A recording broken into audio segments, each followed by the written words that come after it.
Welcome, everyone, to another Thursday's New Teaching Show. Once again, I'm joined by Laura Massey, Dale Tobin, and the Grand Master of Light Language, Maty Waller. Welcome to the show, guys. Hello, everyone. So today we are talking about soul shards. There is a backstory to this particular show. It has taken 8 months to come to fruition.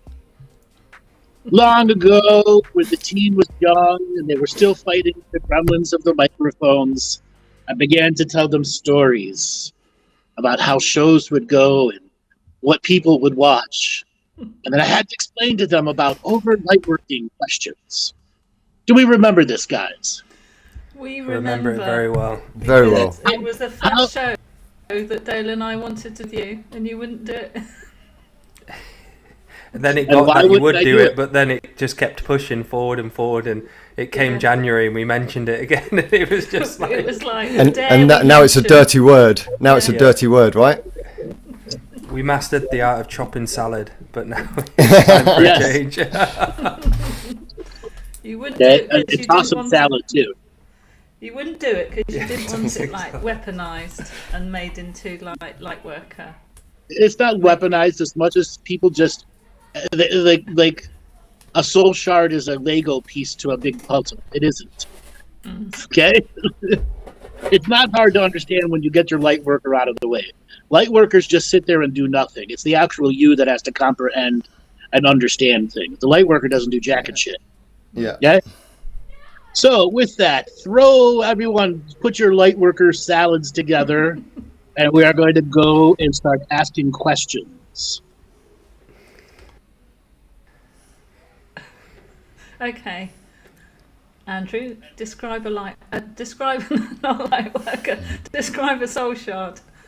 That's a lightworker question. Yeah, it is. He wants lightworker questions. I'm waiting for that. How about this, Laura? You answer the question. What is a soul shard? Okay, so it's an aspect of yourself, a light body that's either become sort of detached through trauma or other reasons, or, as you explained to me last night, can actually still be within your energy field, your I am presence, but not fully integrated. So, or not integrated at all, completely forgotten. But not forgotten, okay. Mm-hmm. Or in a state of forgetting, and then you have to remember it. Okay, and is the work to retrieve soul shards? Because we have a hierarchal order here, don't we? And we are the apex of our hierarchical order with our 2 feet on the ground now in this I am presence. And is it that all the other shards of ours have to integrate into us eventually? See, that is a domination perspective of soul shards. Do you own every soul shard? Technically, no. Okay. Aren't we shards? Okay. There are shards that are completely independent of you. Okay? Completely. Even though they were part of your birth, they went on to do something else. That's natural in multidimensional living.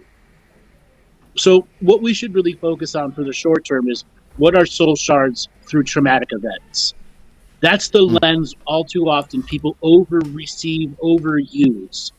So there can be soul shards that are non-traumatically created for many different reasons. Often those become external roaming light bodies with their own existence.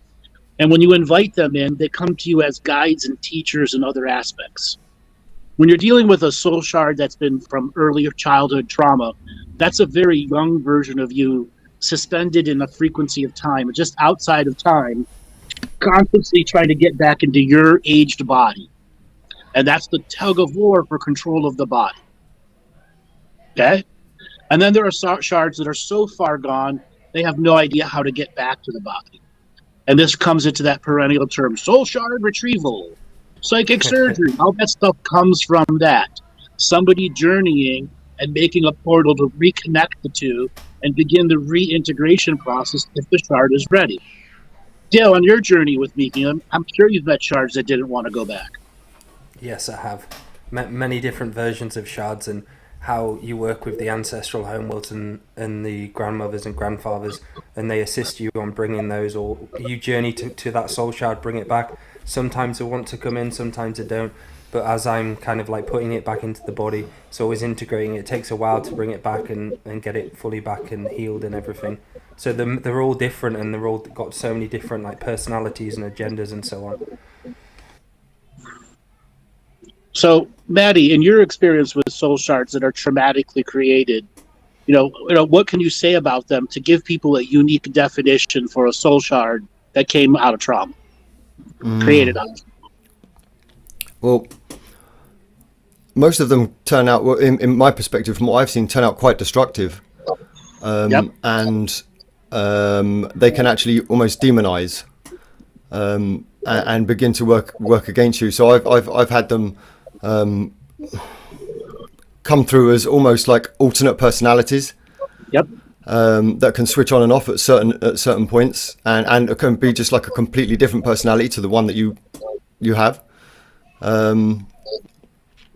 I don't know, what else would you like me to say about them? Because it's for me, a lot of mine have been about quite positive soul shards, and some of the other ones have just been parts that I've had to find the correct way to remove. But it's not like swatting a fly. The moment you shared an experience with me where you just had one of those moments where you were at peace enough that you could begin to perceive the shard.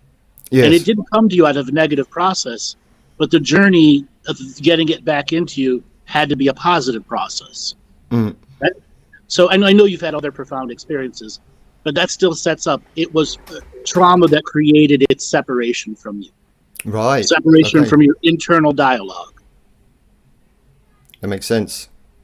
And it was a process of all of the trying to remove all of the other programs that I have in that kind of experience, because even as a psychic, I still develop psychic programs that work with my psychic abilities. So I had to remove all of that from myself and just allow the process to slow down, and one foot at a time, next foot at a time, and then just felt the whole thing come in.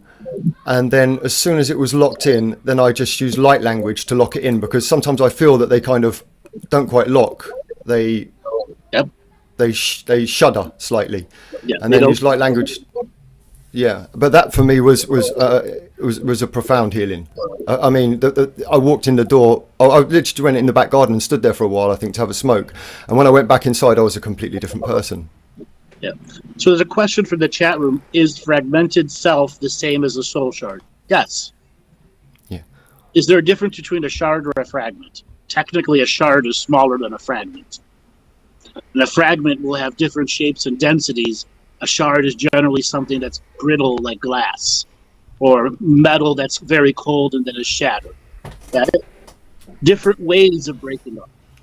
So Laura, when you're doing ancestral expressions and doing ancestral connections, are they not technically soul shards too, if they're previous versions of you? Yes. They're just not coming from the negative aspect of their creation. No, and no, they're not at all, because they're also where I get my inspiration and the language I use and the actions I use come from somewhere. So so right. I'm guessing yes. So they're soul shards as well. So what? Here's where that term light body works. Yes. Okay. Instead of referring to a shard that has a negative connotation behind it, it is a light body that wasn't created through a destructive process. A positive process created it, even though it was separate from you until the time you could perceive it, because it is a layered reality.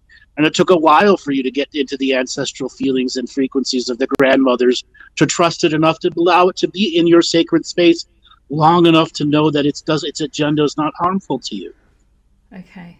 Yeah. So what are the mechanics, whether like negative or not? So let's say, what are the mechanics of when trauma is created and part of your life force or part of your spirit leaves to create this shard because they can't cope with what is happening within this iron presence within this body? Is it literally that? Is it literally it leaves your energy field? Torn out. Okay. The trauma itself, where somebody has to check out because it's too strong, is physical shock from the actual action being done, which then ejects the full spirit out of the body and fully takes over the programs. But the programs panic because they have no control. And so what happens, the vagus nerve keeps a little bit of the line onto the body outside and siphons and harvests the fear, and it responds to the fear the body's going through, which then validates the separated trauma that the parasympathetic won't allow the ejected part back in. Until the ejected part can heal the parasympathetic, blocking it from coming back in. And that's the defense modes we create. It's a natural defense mode. So did the shards... Sorry, go ahead, Laura. No, go ahead. Well, I was just going to say, can they be also like archetypes? Like I definitely had a martyr shard. Yes. Now that is as much ancestral karmic debt. Okay. Okay. That's what created it. The debt itself and the way to get to the resolution needed to be a spiritual teaching for you. Mm. Therefore, you needed to have those shards in your life to go through that experience to come on the other side with a greater wisdom. So when you talk about potentials in crown chakras, Andrew, is that what you mean? Is it kind of the connection to the soul shards that there are many? No, it's more like if they were to heal their character flaws and integrate their shards, these potentials would be there. Yes. Okay. They're not there because those particular things exist as future blockers. They block a particular future because it'll require you to be in your body long term, making long term choices. Mm. And so does a shard take on, because obviously they are existing in other dimensions, so will they change their dimensional existence when they become a shard? Now we're running into lightworker words, which is not your fault. There's no words to describe this. Yeah. So let's go back to the term I've used. We live in the layered the uniworld we live in is a layered reality. Shards go into layers we can no longer perceive. Now they still live out aspects of their shardness, but they can't perceive us back. Oh. There are shards that can perceive us, okay? And it will require us to be aware of them to make the connection for them to return. Are we like the light at the end of their tunnel that's there? It could be both. It could be both ways. They could be the light at the end tunnel for us, or the other way around. And do they take on human form? They believe, well, not human, but a being in their own right. So in that layered reality, they're a part of the ancestral North Pole realities. Mm. Are they technically on the North Pole maps? Yes. But it's extremely difficult to get. Those are the high density dream worlds, not cities. And some of those can be nightmare dream worlds. Mm. Like, going into Mordor to take the ring to Mount Doom. Okay? Mm. The Ring of Power was a shard of, yeah. Yes, and I rescued someone close to me, didn't I? I rescued their soul shard from a demonic dream world. Mm-hmm. Mm. People have those things all the time. Mm. And it reminds me of... Many of us are doing it in our unawareness as well in dream time, helping our loved ones. Like that? Yes. So planes, Planes, is an airplane, and we're talking planes, Planes, dimensions. Yes. You're getting it. And I remember last October when I was speaking to you, Andrew, and I did a session on Laura actually on one of her future soul shards where I had to go forward in time, and this is when I started understanding soul shards on a much deeper level and the awareness of what they do for us and how they can create different potentials in our reality. So I had to go and counsel one of Laura's shards, and I had to sit them down on a counselling chair and say, look, you need to sort your shit out, or you need to slow down, basically. You need to slow down, baby.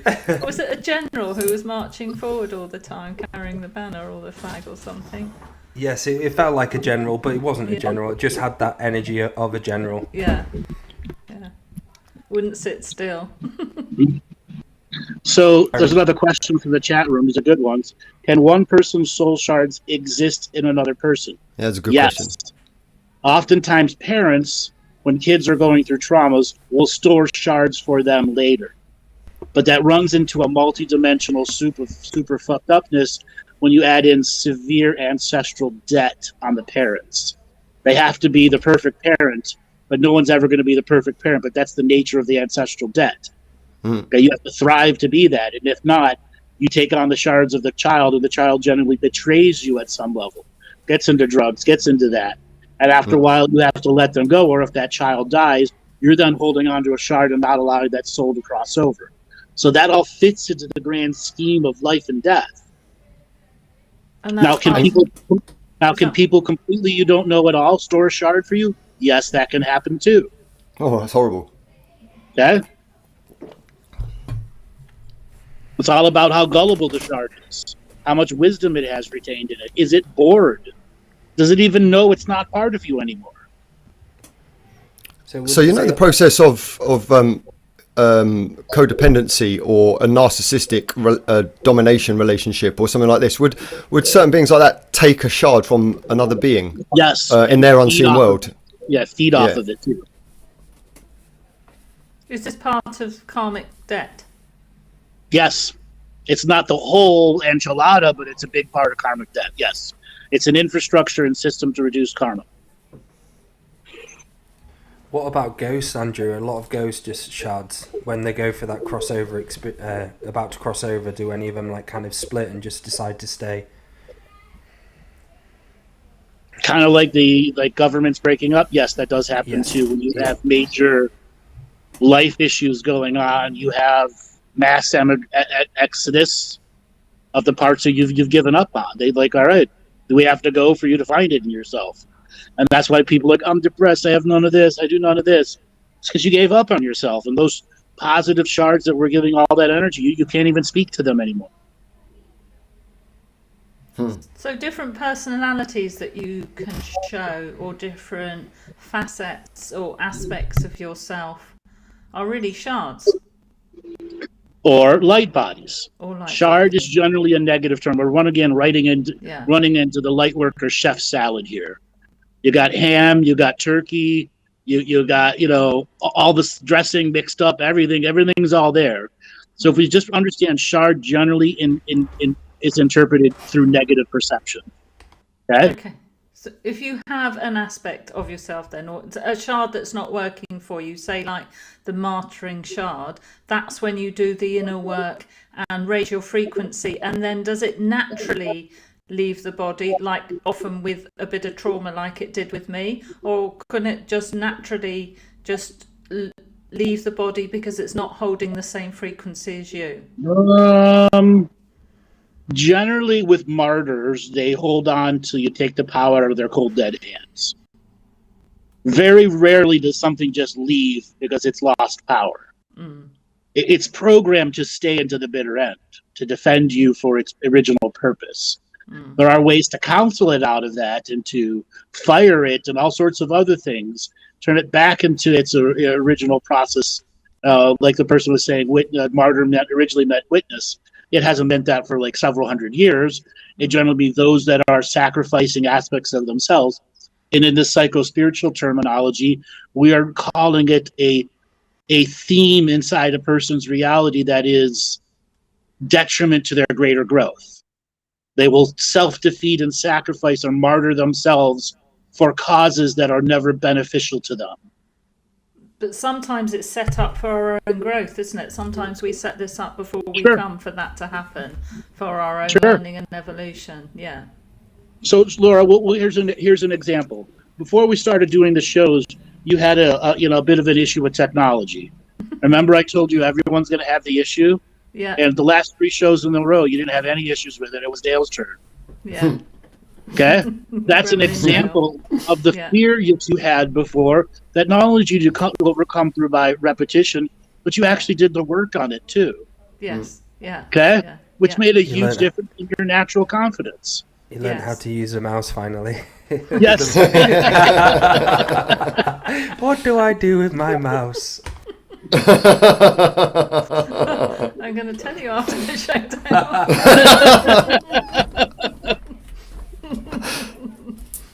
That's not a mouse, that's a snake. Yeah, see? She's a different Laura to the one we first started with. Thank you. Those aren't balls, those are track balls.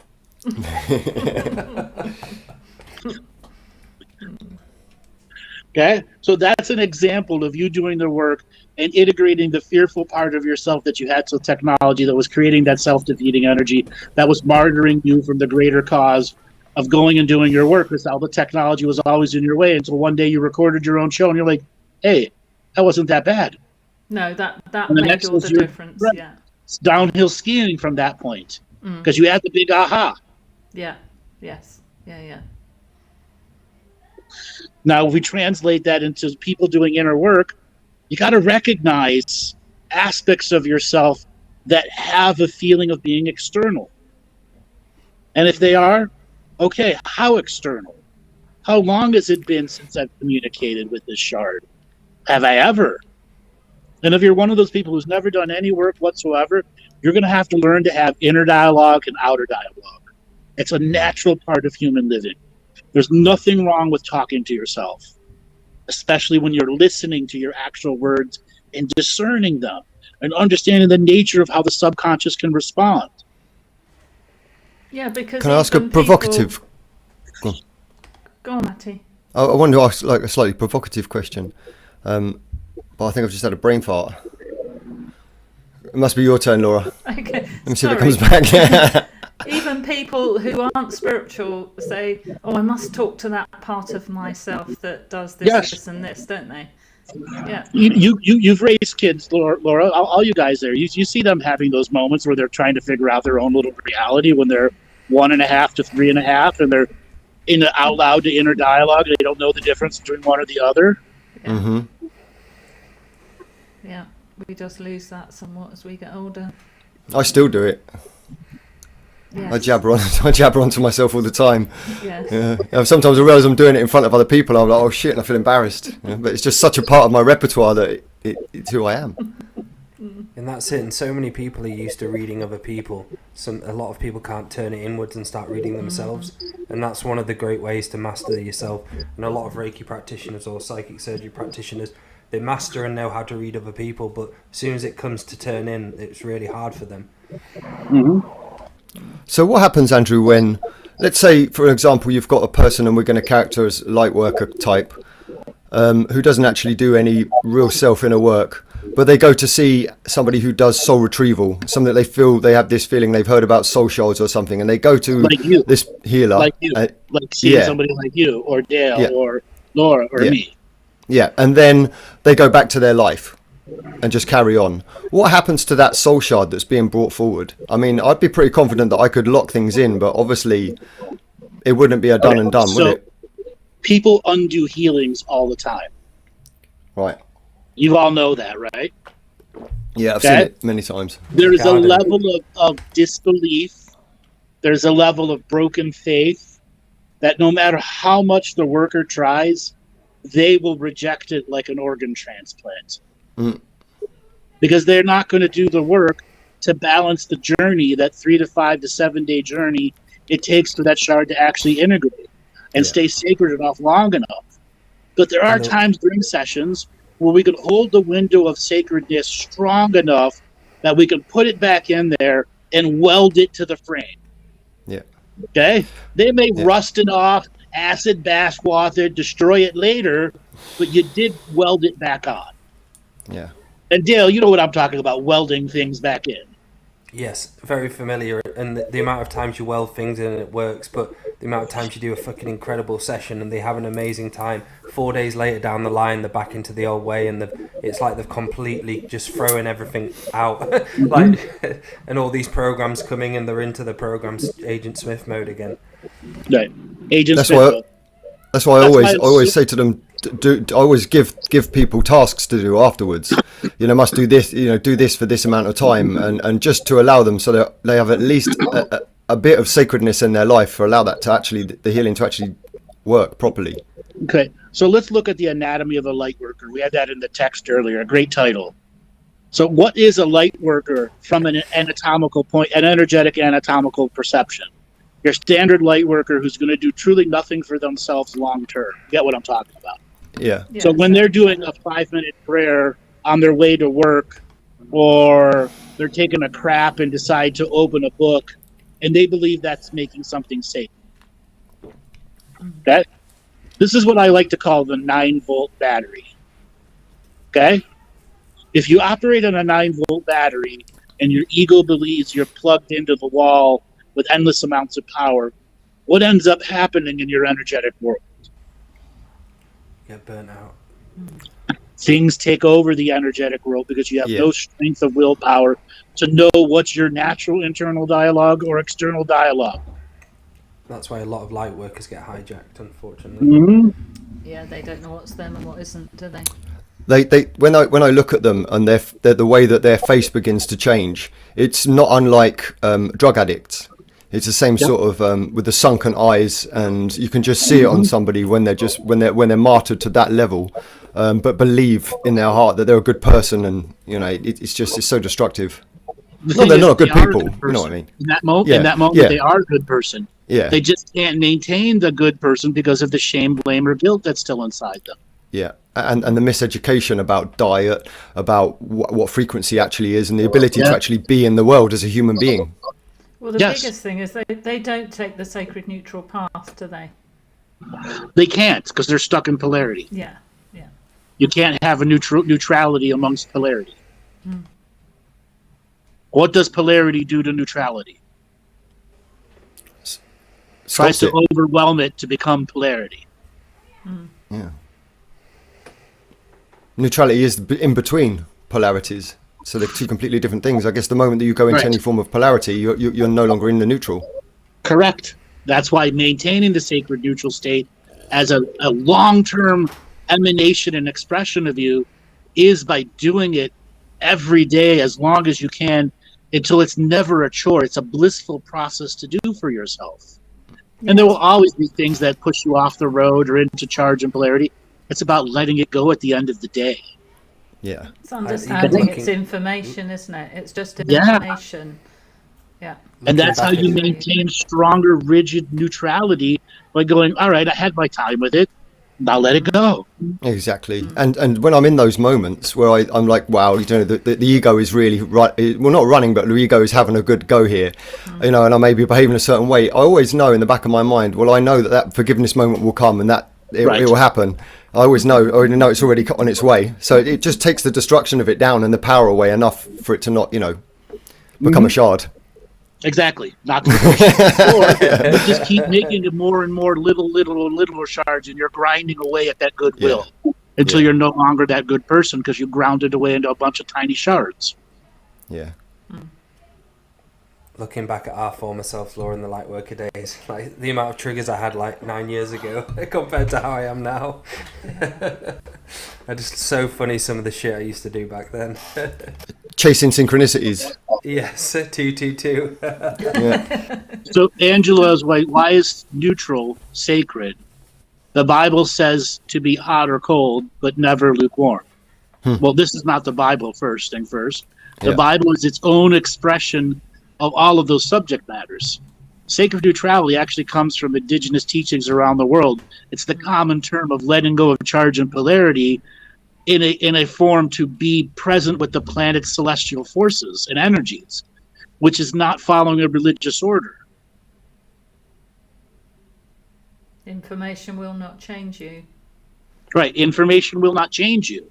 Or you return to the state, information did change me, now I have to unchange myself and return to that sacred because the change represents taking on a charge and polarity.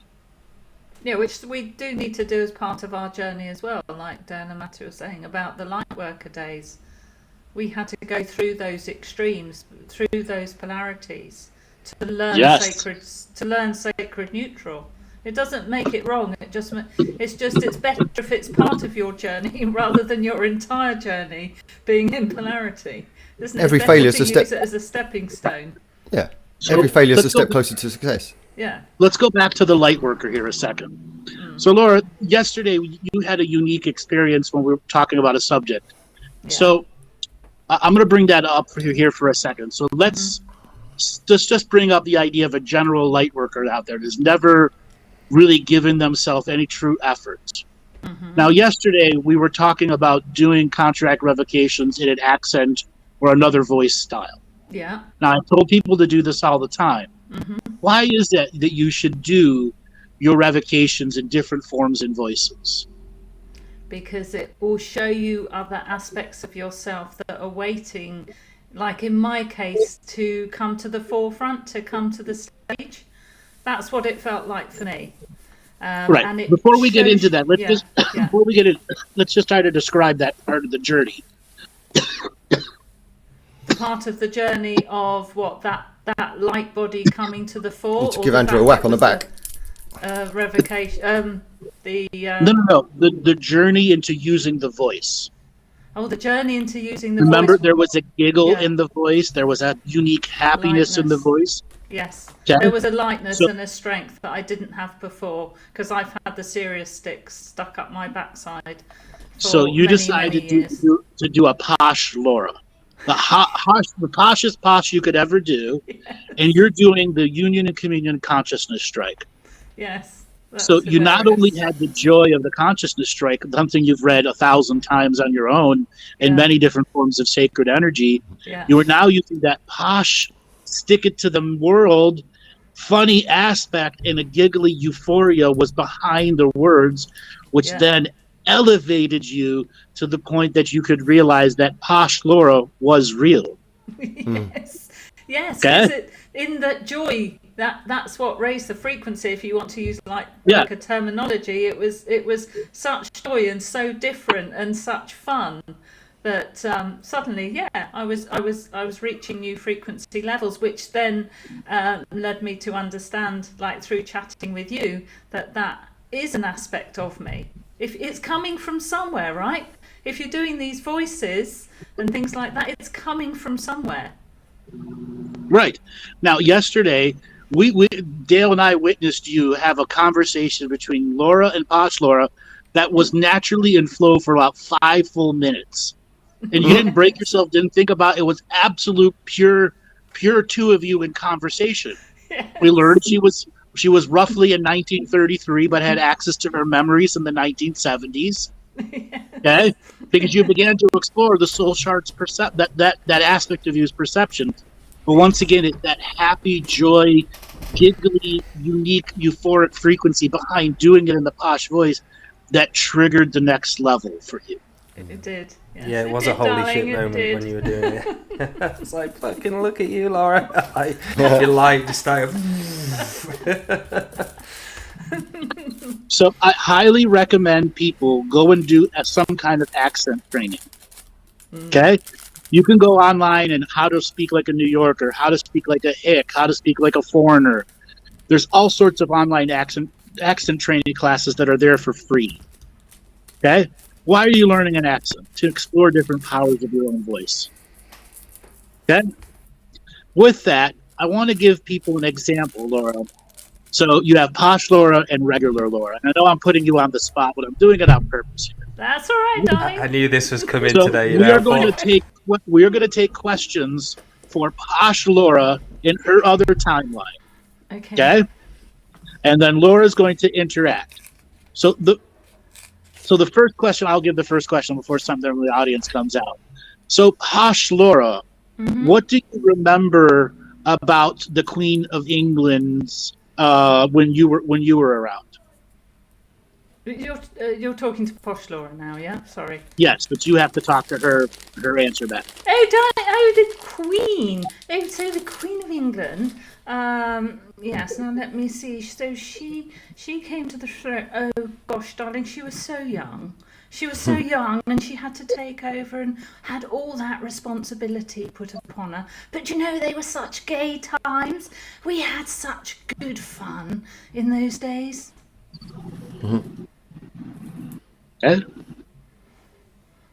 What do you remember about world politics from your time? Oh, Howard was always up at the House of Lords. It was very, very busy. We had a lot of stuff going on and we had to give a lot of parties, diplomats, and entertain them. Okay. So, Dale, go ahead and ask Posh Laura a question. So what do you do for fun then? What's your idea of fun on a daily basis? Charades, darling, I play charades. Oh, it's such fun. And we do cards, and we have gatherings, and we have silly masked parties. Okay, Maddie, your turn. Do you do any magic? Yes, but darling, don't tell anyone. Do you know that we're live on a show with a few hundred people listening? I know, it's my perfect stage, darling. I'm loving it, absolutely loving it. Okay. Now, Laura, what does it feel like when Posh Laura talks back? It feels fun, but there is a part of me that is like cringing. Sure, because it's that full Posh energy that you're allowing in. Yes, it is. It is, and I can just see all the light workers in the chat. Well, they're not here now, but later on, and well, anyone can do that, you know. And so that's also, you know, because even though I've done work and I'm doing work, there is that element of self-doubt that Posh Laura is trying to banish. She doesn't want that self-doubt there. She just wants to have fun.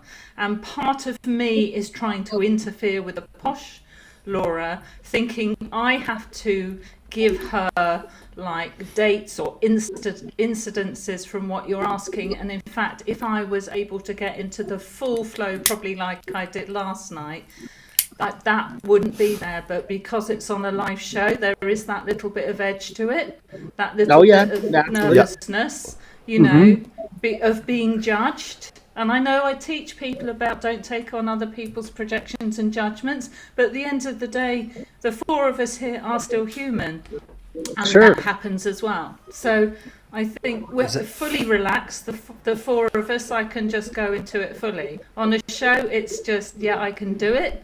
I'm just slightly aware of projections. You can do it, darling. Now, something else to think about it when you're allowing the two voices to go back and forth, like yesterday's perfect flow, you weren't in your way. No, But there's a part of the serious you who has a fun limiter inside you. Yes, I know. Yeah. You've reached your level of fun. You go any higher, I have to disrail this thought process. Yeah. And you're getting regular attempts to disrail the thought process because you're having too much fun. No more fun for you. Smack on the nose for the rolled up newspaper time. Right.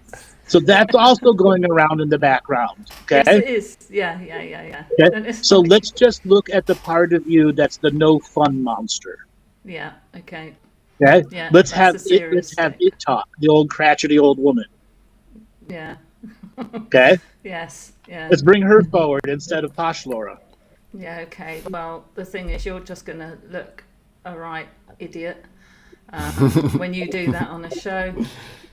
You're going to get loads of comments from people who are saying, well, anyone can do that, anyone can put on a voice, and you can. You just, you could just be putting on a voice. And that's all you're doing. Now have Posh Laura tell her the real way it works. Darling, the way it works is, at the moment, I've got the mic, I've got the stage, right? And you can take your serious stick and you can stick it right back up your soul shard ass, okay? Because this is my moment, and I have waited a long time for this moment to step forward and say, I am Posh Laura. I've been trapped inside a serious body, and for goodness sake, Now she's starting to let her hair down. Let her do it, because she does it so well when I'm here. And when you're involved, quite frankly, darling, it's boring. Booyakasha. Yeah. Oh yeah. Has anybody got any questions for Posh Laura? Come on, let's see some in the chat. We're going to market Posh Laura. You can have sessions from her. Oh, I'd pay for one of those. Actually, I think Posh Laura's really fun. I really Yes, like she's Posh that aspect Laura. of the unbridled fun. Yes. Yeah. She is the opposite energy of the stick up your ass. There's the no stick energy. Yes. Yeah. Okay? Absolutely. She doesn't give a She doesn't give a monkeys. Yeah. She's in British high society. Her butt's been dealt with for a long time. Been chewed out, set on fire. Okay? She's got a hard case. Yes, she has. Even with her husband Posh always Laura, away.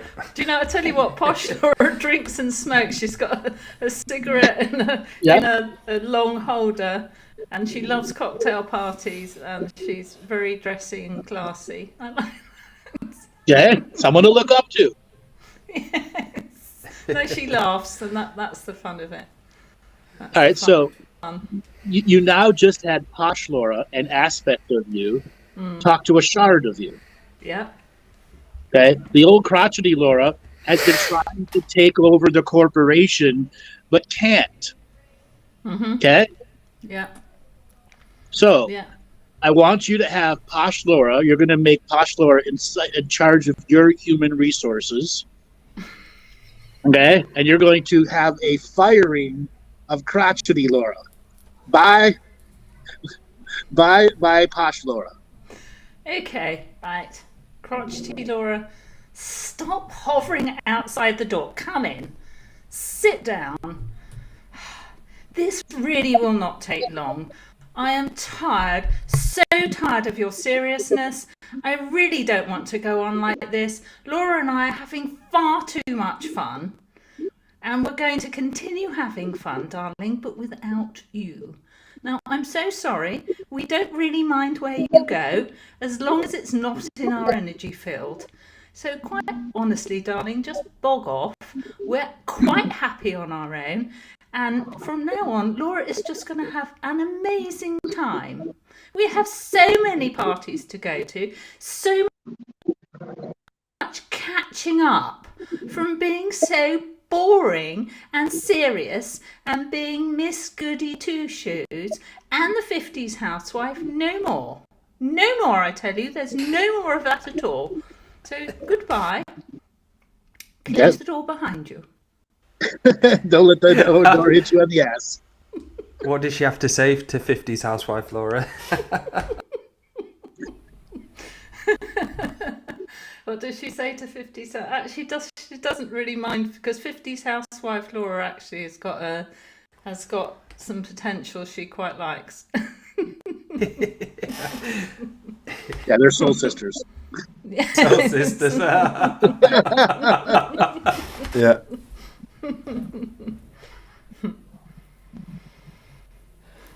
So what happens to the shard in that process then, Andrew? So is a shard reduced to 0 minus infinity, or does it integrate and actually become a part of the mechanics? Let's look at Laura's shard. She just did it. We all have a psychic ability. Let's break it down. What happened to it? It had its power stripped from it. Yeah.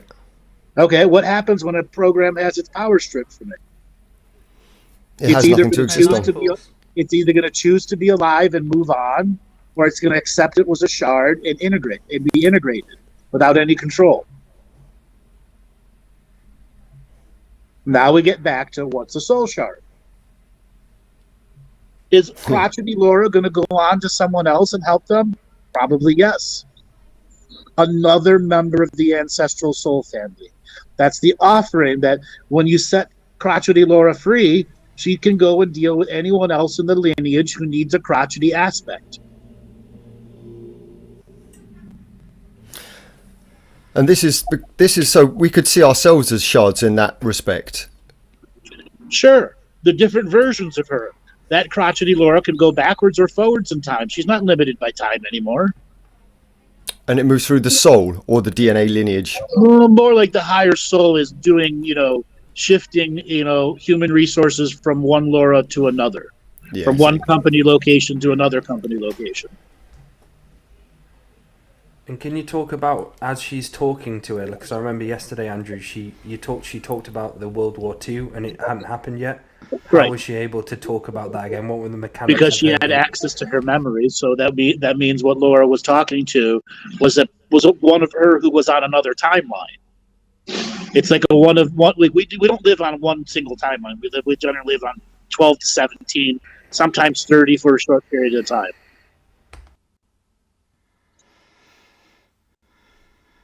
So it was another Laura at another time, but not all things happen at the exact moment in time. So when we skip timelines like that, when we move through timelines, do we have different shards on different timelines? So let's not call them shards, call them aspects. Aspects. Okay? Aspects with different purposes on different timelines. Some of those aspects come in with contracts that allow their timelines to be manipulated by governmental technology, both on-world and off-world. A greater part of the layered reality we are unaware of because of the forgetting at birth. But still a part of the greater spiritual contracts of the layered uni-world we work in. Naturally, humans, if there were no domination control, we'd naturally be living in 20 to 30 different places, each with its own body, its own life, its own group of experiences. Okay? But we'd all be connected to all of those experiences. They're all us, without separation or competition between them. They're your own collective of yous. So when operating in the layered reality. So when you talk about someone, say, who's like a forked source stream or someone who has another version on another galaxy or universe, is that just the same mechanics and a soul shard, or is it different when someone decides to bilocate? So yeah, that's what I thought. You have a soul coming in to a egg and sperm. At that moment, there is another egg and sperm somewhere else where the stream goes into simultaneously as one set of unified spiritual contracts from two separate worlds' births. So you have one person born in one world, another person born in another world, and they all have generally the same contracts that will lead them into self-awareness of each other for the greater spiritual purpose and teaching of multidimensional living. Okay? Now, this is a rare effect, but it does happen, and when it does happen, it's highly honored amongst the greater societies out there.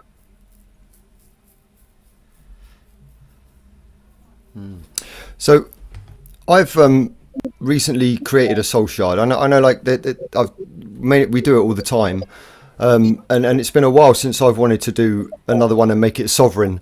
And I recently did one because I had to, like the PA soul shard.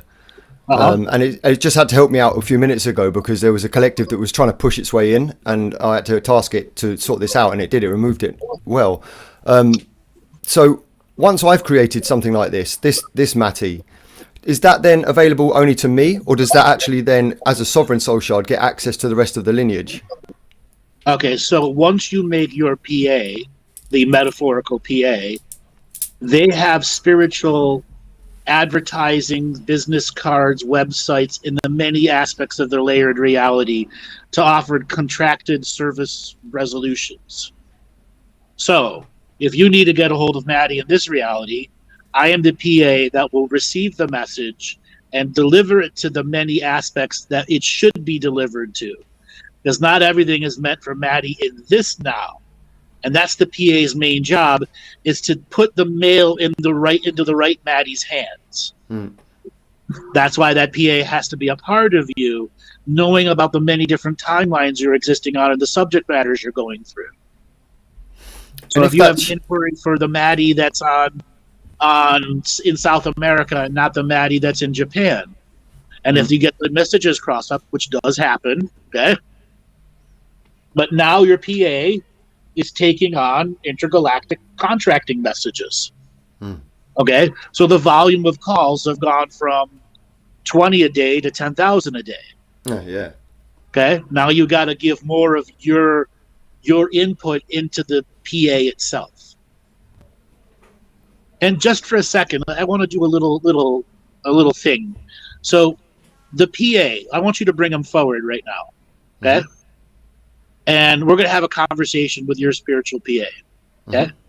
So just ask your PA, what's its main purpose in interacting with you in this living physical world of the layer?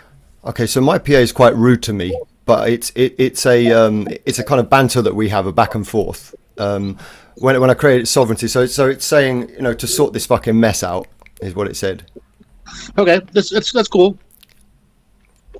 To sort this mess out. What is the mess? The mess is the complete jumbled amount of information that's flowing in everywhere, information flowing out everywhere, and Maty's inability to be able to focus on his life and all of that at the same time. So there are no boundaries for information. Yes. So the first thing your PA has to do has been given sovereign authority to create boundaries that are not restrictive for you. Yes. And you, the PA, is going to say, hey, asshole, give an inch to get a mile. Okay? Yeah. Okay? So you're going to have to give up the mile so he has the inch. Yeah. Okay? Which means you got to give him time to start developing those borders so information has to be filtered through the membrane. That's the PA. Yeah. And it's given me so much more space in my life to actually be a human being rather than being a space cowboy for most of the day, trying to figure out all of this information that's going on around me. And it's not that it was a mess. It's just that was a colourful term to describe a level of inability to organise. Right. Now, because I'm me and I can do unique things. So Dale, I want you to see both the physical Maddie and his PA Maddie. What is making them not able to synergize or integrate? Okay? And what advice can you give to both of them about creating these boundaries when it comes to allowing each other to have their space so they do their intended job? So I'd say they're constantly disagreeing with each other and not being able to agree on one fixed term. Like a married couple arguing. Yeah, like a married couple, by always one side and the other side's completely different, and there's no communication or unity between you in a sense of coming together with power, with an understanding of respect. Right. And therefore, that reason you created it from the very beginning to be like you is the wrong thing to create from the beginning. It's having you as a reflection. It's not going to be good for you. We're not going to do anything. Okay? Yeah. So let's put him in a military uniform. Okay. And give him a new label. He's your Maddie Intelligence Agency. MIA. MIA. The MIA. I saw that's before you even said it, I saw the badge. So he's no longer your PA. He's not only your PA, he's your MIA. PMIA. PMMIA. Okay? He's your PMA. His whole energy is completely shifted. Right. Okay? So Laura, what do you see with his Maddie Intelligence Agency energy for his PA? Yeah, that's a much better energy for him because I see him filtering through and able to take out only the relevant information through that's relevant for Maty at the moment, and just slow the whole process down, which is what it feels that Maty needs.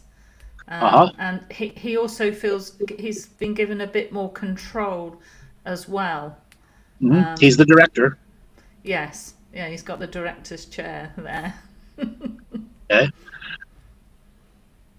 So Maddie, remember some time ago we were talking about doing the meditations to go visit the other worlds, and you saw the many me's at the Galactic Historian Hotel? Yes. We're now going to do something similar for you. Okay. So I want you to see your MIA officer, okay? And he's now going to have a massive above and underground bunker, okay? Mm-hmm. And space station. Mm-hmm. Okay? So he's like your MI6, your James Bond organization, or the Avengers, your Avengers Tower thing. Okay, so those are all occupied by many, many, many Maddies. They are your field agents. They are your maintenance people. They're all you. So feel into the Maddie intelligence agency and the many yous there, the diversified yous. Okay. So now we're going to make a control room, a communications center. Okay. So we're going to make a giant steampunk looking giant mega server. Okay. That has 500 or 600 Maddies around it, directing information to the many other Maddies. It's so cool. Your hub of connectivity. Yeah, I was kind of half concentrating on what you just said, because I could access all of these other Maddies and I could see these different skill sets that they had, and it was really it was quite amazing actually. Looking, I'm thinking, wow, I could use some of that. So let's get to the creation. Yeah. Okay. So you now have your steampunk server room, and you see thousands of Maddies directing information flow. Become one of those Maddies who are linked to all the other Maddies. Feel the interconnectedness in the hub of interconnectivity. And this is the feeling, what you want out of your military PA. He is in that same frame of reference of you. That makes sense.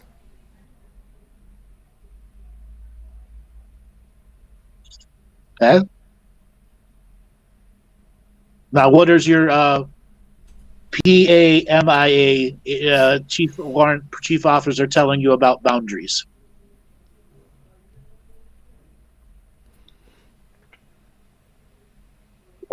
He's saying never lose focus on that. Because he needs to institute some changes in your reality. Yeah, he's saying vigilance, basically. No, he's got a multi-dimensional game plan. Yeah, I can tell that he's been tricky. I can tell. Yeah, because he doesn't want the many yous to know the potential of the plan. Because there's some yous inside you who are turncoats. You know it. Yeah. Okay? Triple, quadruple agents. Stitches get snitches, man. Yeah, snitches get stitches. Snitches, exactly. Okay? So you got to root out the snitches. That's the operation about to be done on you. Yeah. So have fun working with your personal brewing to root out the internal Maddie snitches. Who snitched on Maddie? It may just look like I'm sitting here. Dimensional space is snitching on us. Yeah. Okay? It's crazy. I know it looks like I'm just sitting here, but I'm in a room with thousands of me's, and it's a rather bizarre experience. Okay? Yeah. So that's the inner work to do for you. Now everyone else can do this for them too, because we all have inner snitches. Okay? Okay? You just got to transform it to your perception, and instead of the Maddie protection, Maddie intelligence agency, it's your version of it. Okay?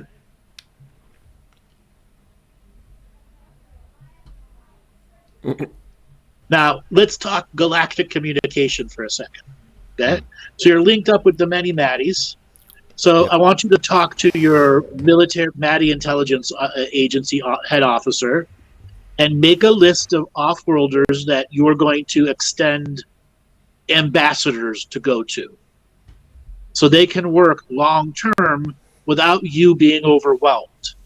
So the next time you want to bring up galactic communication, an extended precognitive workforce and actual workforce has worked on the philosophical subject matter to be determined. Okay, I don't want to rush doing this. I would like to do this. No, you don't have to do it now. It's just things to be done. Because just as he's showing me the list and that, it's quite complex. It's not something I can just quickly. I have to sit and look at it like a book. Right.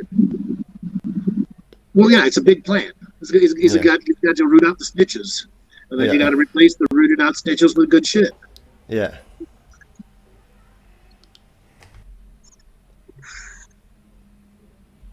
Simp switches.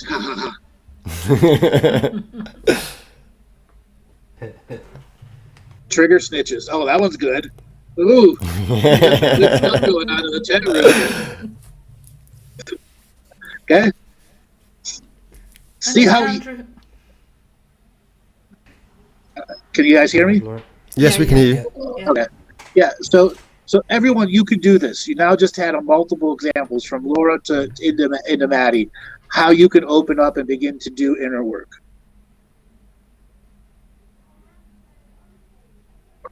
Now, Dale. Is this the hot seat show all of a sudden? Here's the hot seat. Maybe. It's turned into a hot seat show. No, it's a soul shard show. So this is the price we have to pay for having our Soul Shard show. No, so when you were doing your ayahuasca journey, and then you got out. Remember, I told you would technically always be in that space. Yeah. Have you realized the truth of that yet? Yes, because I'm there now as well. You're there now, right now. Yeah. It never goes away. No, it never goes How away. do you impart that to others? I'd say to impart that is, I'd say, so after I did the ayahuasca experience, it just reconnected my faith into completely new layers, and the understanding of the grandmothers and the grandfathers, and how that hub of interconnectivity is such an important part to us as the I am beings. And for me, it was about, there's so much faith and trust, that and knowingness that I'm there, and how loved I am, how the grandmothers are here for everyone, the grandfathers are there, and the ancestors. And for me, it was a big showing of how fucking important the ancestral link is here, and honouring them. And from doing that Aya experience, of how important, like, the traditions of when we talk about the ancestors, honouring them, passing the teachings forward, the past generation, the future generation, and the responsibility we have. I'd say it's just a knowingness now. It's gone from going there, experiencing it, being there, because I was there 9 years ago, but I was such a different person. I was fucking lost back then. I actually went to the hub of interconnectivity 10 years ago when I smoked the DMT. I've not done it for a long time, but I went straight there and I saw all of them, but I was in a much different place, and I went back there on my second medicine journey on the night. I was straight there and I was like, fuck, I know this place. It was so familiar. It's straight as I got there, I was like, motherfuckers, I'm back. Like, I was like thinking, my first experience 10 years ago, and I get that, I want to go back there. Like, the beings I was seeing, they were dancing around me and showing me all of these different things. And when I got there, I was like, my face was just, the smile just went on. I was like, I'm fucking here. Like, then when I came out of it, and you were saying that when you're doing the medicine journey 2 weeks after, you kind of a lot in that world still. It's quite hard. You're hypersensitive, and after that, there was a big communication process where in sessions I'm communicating with the grandmothers and grandfathers very easily now. So when they're doing psychic surgeries on sessions, they kind of come to me like doctors, and they give me a report of the client. And like you said, I feel like I'm just there at all times now. Right. There's no correlation, and there's no singularity. Well, there is singularity, sorry. There's no duality. With that being said, in living the mystical life daily, there's something called constructing the dream lodge of peacemakers and peacekeepers. Yeah, I use that in my prayer. This, you need, you know you're there. You need to set up residence there. That's your next level of staying in the next level of communication. Maddie is working on his PA energy. Laura's working on Posh Laura. You need to set up your lodge there, your summer, your ever-present home, because you're gonna put aspects of yourself there to begin to work with the people on the other side. Just like Dale would have to, so Maddie was going to work on the subject matters of who he's going to communicate with. So was that like saying, when you say you've got a part of you in the North Pole and South Pole, is that the same connection where you've set up dreaming lodges in the South and the North? Yes. And in many other realms too. Like, I've set up in embassies and full ambassador residence in hundreds of thousands, if not millions of worlds. Okay? I recruited the many-me's to go out and do it. So would that be a kind of construct of going into a sacred space and just kind of dreaming and setting up a lodge there, basically claiming my residency as an ancestor? What other recommendations would you do as I'm doing that kind of constructing? So you need to create a space there that you can feel, understand. You know, a house with a garden and a pool. Okay? You know? Start with that. Okay? places that you can feel good of being in, and then be willing to have regular visitors whenever you go into that space, because that's its point of entering that space. Okay? So, as I'd be doing and setting up a peace lodge there, what would be, so would it give me such a deeper connection to reading and connecting to the grandmothers? Once your lodge is there, you have like presidential red phone line direct to your lodge there. And your lodges can take connected to the collective wisdom of that other world. So you now, in your sessions, have a protected line to the infinite perceptions of that other world to aid you in your healing journey. It's an encrypted line. You're special to the encrypted line to them. Wow. Right. And even thinking about that place, it's like going back to the sacred neutrality and how important that is, because like you say, I remember you saying your brain can just take you on journeys there, just pointless, endless journeys, and you have to really, the high frequency of it, you had to really just be in such a relaxed, neutral state to experience it, like complete neutrality. And that was kind of a bit of a thing for me to, in my ayahuasca journey itself, how you have to fully let go, even deeper than you've done before. Like it's like going deeper and deeper into, and you're like, holy shit, how much do I need to keep letting go? And they were just like, keep going. There was resistance parts of my brain what were, and I thought I was fully relaxed, but I fucking wasn't. And I was and then even more and more, and I know I could have even gone further and deeper into it. And it correlated to when I did the DMT, and I felt the DMT was more of a bungee jump there, because it was like I was fully there, but in the ayahuasca I was there, but not as like in there as I did my first time. It was really weird. So you construct your dream lodge of Peacemaker's creation. So that's in Living the Mystical Life Daily. It's a great one. And then there's a variety of other things where you create the lodge, you go to the stadium. I did all that back in 2015, 2016 for a reason. That is the journey and blueprint to self-illumination. Dale's unique set of experiences happened because he did the work. Same with Maddie and same with Laura. And for the South Pole, then, would that be just setting up another dream lodge? Obviously, I'll do the North Pole first. For the future use. Yes. So that there's a part of you pre-processing the information before it enters your brain, and you have to do all the processing. It's a collective processing journey, because the parts of you working outside of time don't have deadlines like you and us. Wow. And there were so many things in the journey itself where I giggled, because a lot of it are from living the mystical life, and a lot of your older teachings. And I was like, just laughing. I was like, oh, I've seen this shit. Yep, seen this shit. This is what this motherfucker's going on about.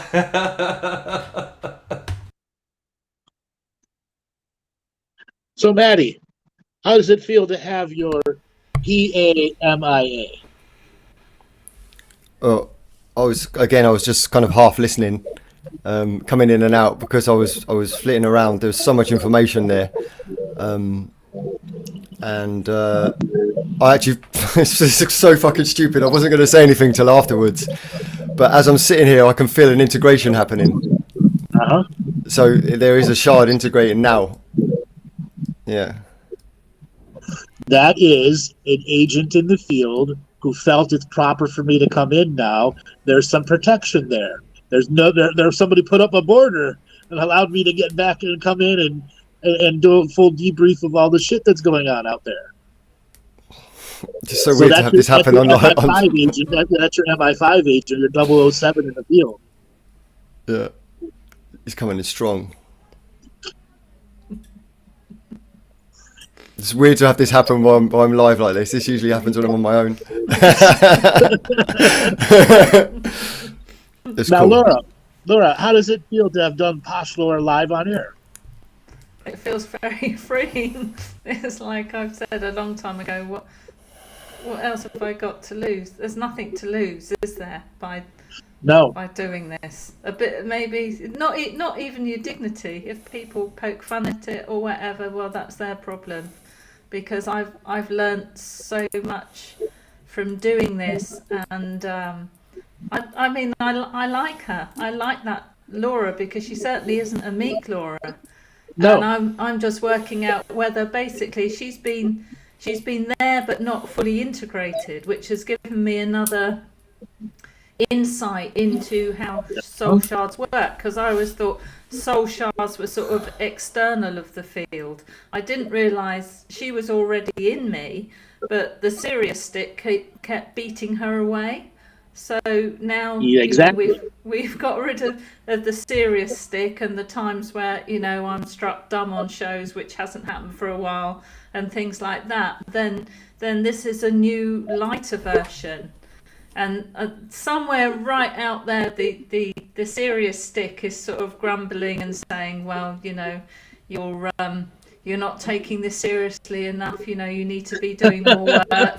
Yeah, I can just faintly hear her, saying, well, tomorrow you need to get your head down and get writing and earn money and all this. And there's Posh Laura is just lounging back with a cigarette in her holder in her cocktail dress saying, are we going dancing?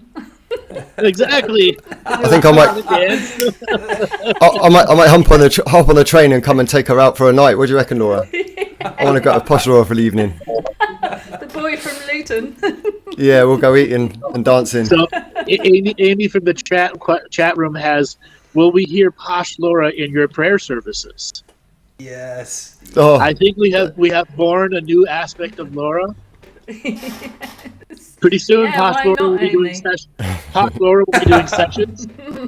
Actually, yes, and also Amy, you need to come on the prayer service show and do your chant, because you are the reason that made me really go into doing the revocations in that voice, because on mentorship Amy did the most incredible revocation chant, didn't she? Yeah, amazing. It was, she held this chant, repetitive chant, beautiful chant, all the way through this long revocation, and it was just awesome. So maybe she was only supposed to do a bit of it, wasn't she? Only supposed to do a little bit, but in the end, everyone just sat back and she took it away. And she wowed us. So I think maybe you come on and do a chant prayer. If you do that, I'll do Posh Laura prayer.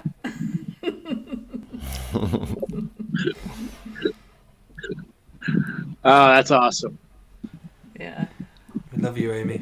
Yeah, we do.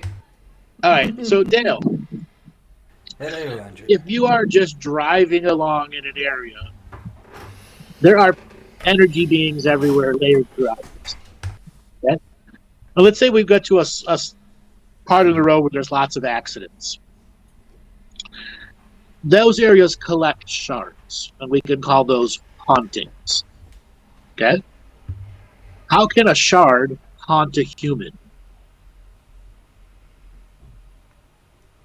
Because this happens all the time. By knocking on someone's door and trying to get them to resolve it or help them out. Creating an unseen force that generally is manipulated by things that are poltergeists. Could you get that when you go past places where people have crashed or out like that? You just Sure. get a really Poltergeists feed on that energy. So what do? Do they sort of, in our unawareness, they sneak in our energy field and then start affecting us from what? Do they get any vagus nerve? So in the beginning, all the poltergeist is doing is directing the shards at you, like a game of chess. And it's waiting to see how long before you stop caring if things go in and out of your field. Or did you care at all? Did you have any form of awareness of stuff going in and out of your field? Once it knows you, it'll put something in your field that begins to break you down in your control of your own internal dialogue. It'll introduce aspects that are from the crash scene and the things that they passed away with as issues to imprint into you. Yeah, and you can't escape it, really, can you? If you're quite unaware. And then I think the longer that goes on, the weakened you become because it's taking your life force, and therefore the less aware you're going to be of it. Exactly. Okay. You see this a lot with conspiracy type stuff. Yeah, people that just feed off of that kind of fear, and then it becomes a complete repertoire in their own mind. Everything is to be feared, even though they feel they're empowered. Right. Now, when light workers get taken over by their own selves, channelers, this or that, and they start spousing off, the end of the world is coming, or any of those other things, we all as people are like, oh, come on, guys, enough's enough. The aliens are coming down. What's going on there? Well, Being hijacked. yeah, I can only speak from personal experience, and that in those early days for me, that gave me not just haunting, but all kinds of other off-world manipulation and governmental etheric satellite hijacking, a complete hijacking of my field. All of my psychic skills were hijacked and manipulated. The full spectrum of everything that can go wrong for you as a human and a psychic. Yep. And so many people think they're speaking to Merlin or think they're speaking to some other being, but they're not. It's just some other being pretending to be them, and they're just so open. They just think everything's right, and they don't have any discernment or spiritual practice. So the crown chakra is always dirty, and it's just this smug of energy around them. That's right. And then saviors. And because I know this happened to me in the beginning, I actually began to answer my own questions and believe it was an external source. The great thing, proving you don't exist and externalizing your source info. Yeah. Have you got your source card? Is that his phallus source card? Phallus source. Yeah, foul source. That's what powered by foul source.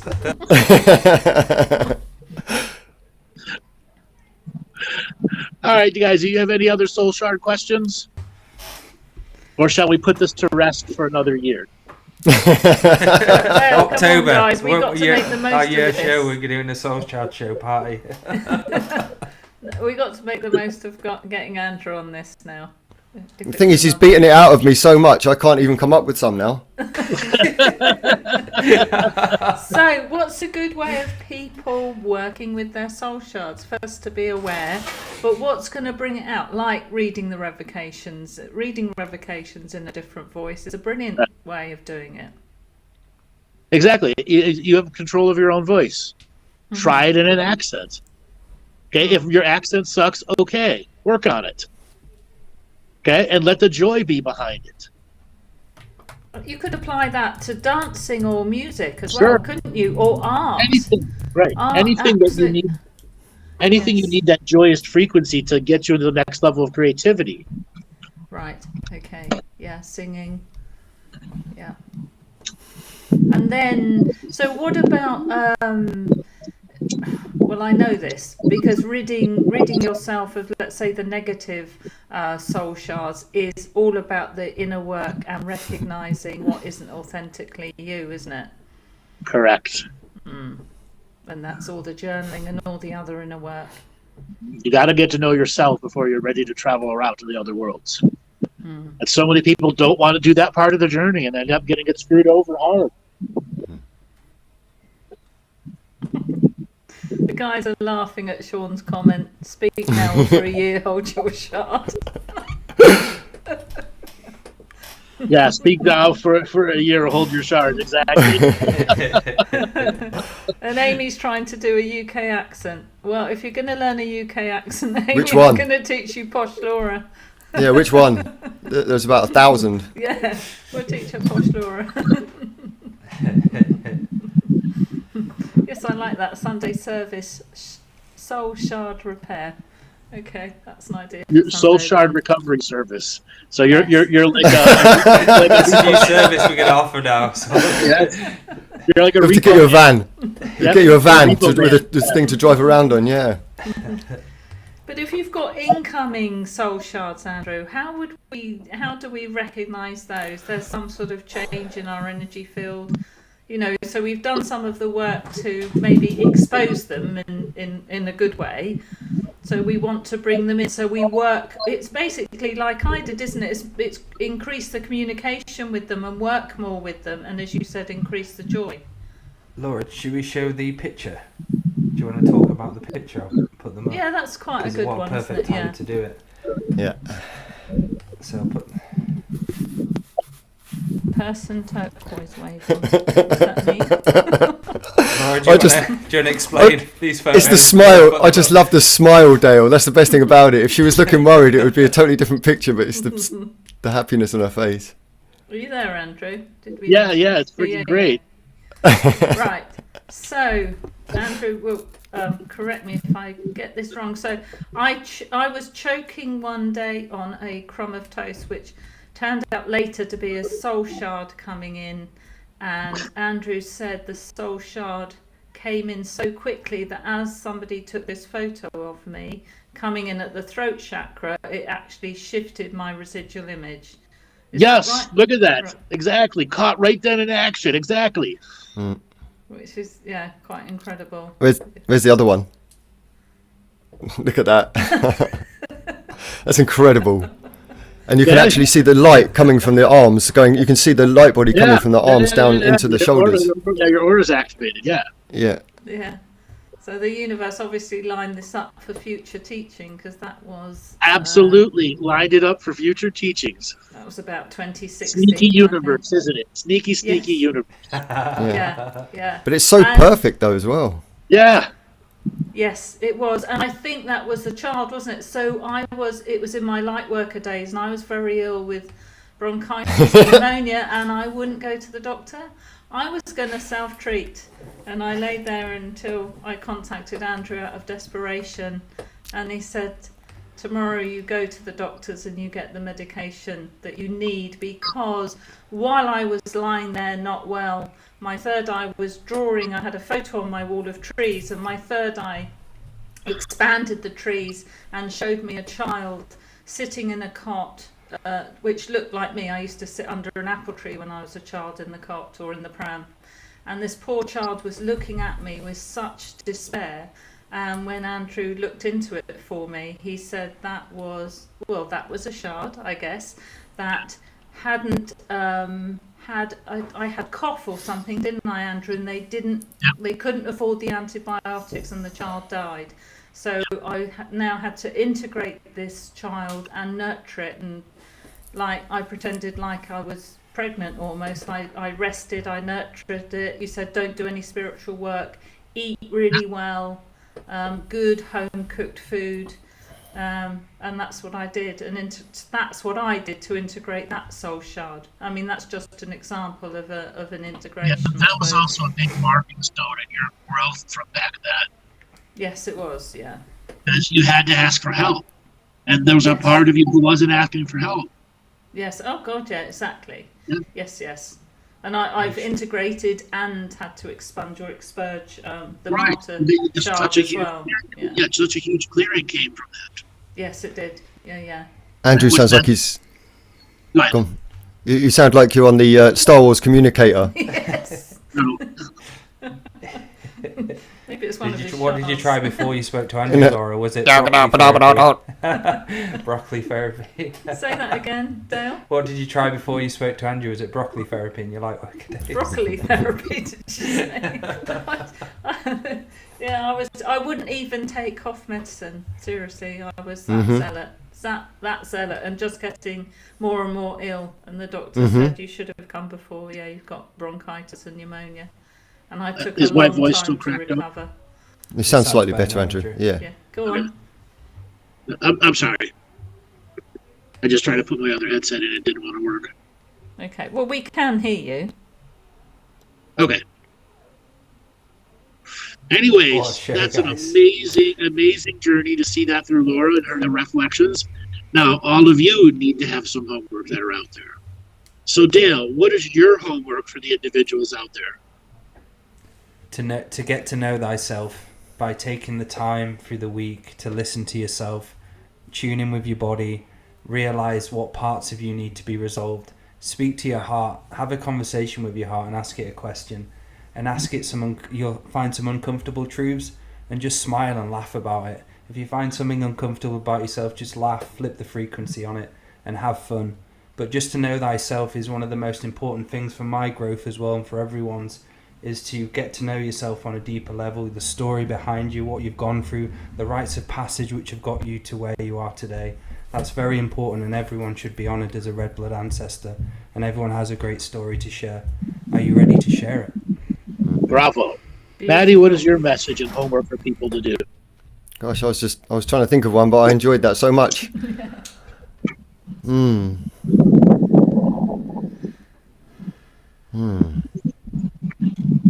What to do with soul shards? I can't think of something right now. That's because your MPIA is so busy in there. Yeah, Reorganising that integration as well. Yes. That reintegration. Yeah. No, I haven't got anything for you guys. Okay. What Come back next about week. for you? Get yourself into joy, like Andrew says, singing, dancing, drumming, singing a revocation, or chanting like Amy did, or a different voice. Anything to start allowing yourself to express another part of you that's been trapped and pushed down and not allowed out. So just to give yourself that wonderful full expression of who you really are, and that's not going to come out unless you're going to get yourself to that giggly, like I was, that heightened joy frequency, because that's the sort of shard you want to bring forward, isn't it? You want to bring a joyful shard forward. So, and also in bringing the joyful shard forward and doing the work like Dale was saying, you will expose those negative shards anyway. And you know, sometimes you won't have to do anything. All that joy and bringing forward these fun shards, these more high frequency shards, are going to outcreate the old ones. So you might not even have to pink slip them. They might pink slip themselves. Right. All right, everybody, we are at the end of the show. So, Dale, the way for people to get a hold of you. Andrew sounds like he's underwater. No, it's like on Star Wars. Talking through a snorkel. Yes. So if anybody would like any That's okay, man. That's fine. So if anybody would like any soul shard recovery, soul shard retrieval, I also do future soul shard retrievals as well, past and present. And if anybody would like to learn psychic surgery as well, I will be doing a psychic surgery training course throughout next month. I also do mentoring as well with past life regression. So go on to daletobin.com if you want to have a private session with me, and if you want me to speak to your grandmothers and grandfathers as well and allow more information to come through. It's been an honor, guys. Thank you. Maddie, give a way for people to get a hold of you. Okay, guys, you just head on to twofeathersmedicine.com. And click on my name. You can book a private session with me. I do psychic readings, healings, and anything in between. And also have some light language products on there as well. There are some short videos that are just a small price, and they deal with certain issues that you may be having. It's worth checking out, you guys, because it's pretty powerful stuff. And there's a light language course on there as well for people that wish to start speaking it. And soon, in the pipework, there's a more advanced course for people who are already speaking. So twofeathersmedicine.com. Yeah, and I am at twofeathersmedicine.com. And now, if you would like a session with Posh Laura, and we can really let our head down and have some fun, then let me know. Either through the Two Feathers Medicine, or on my private, or on my Facebook page, or whatever messenger. Just let me know. You know how to get hold of me, guys. And or if you want a more, well, we won't have the serious stick back, but if you want like an ancestral healing, and we'll go around the ancestors' fire, and I'm an ancestral medium. Or if you'd like to learn some basic shamanic practices, it's all there. Have a look on Two Feathers Medicine, and guys, let's have some fun together, and let's raise those frequencies, and let's find those soul shards that are hiding in there that want to come forward and all be Posh Laura's, or whatever your version is of Posh Laura. Let's do it and fill the world with your version of Posh Laura. Thanks, guys, and thanks everybody for the wonderful contributions in the chat. We appreciate it so much. Yeah, it was good fun today. Andrew. Right. Like and And we will subscribe, be everyone. back tomorrow. Yeah, we will be back tomorrow for Friday night's game stream as we have Friday Night Fight Club, 8 p.m. Eastern Time. Come and join us. All right, Joel, take us away. Thanks, guys. Thanks, everyone. Ahoo.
Healing comes in many forms, all the colors aligned. You are free as a dove when you choose, a sovereign state of being. And allow this product to work with the 7 color chakras in our own energy system. Meditations can trigger DNA wisdom and memories in light, out-creating our limited chemical memories. So sit back, relax, as we take you on a journey of light and colour.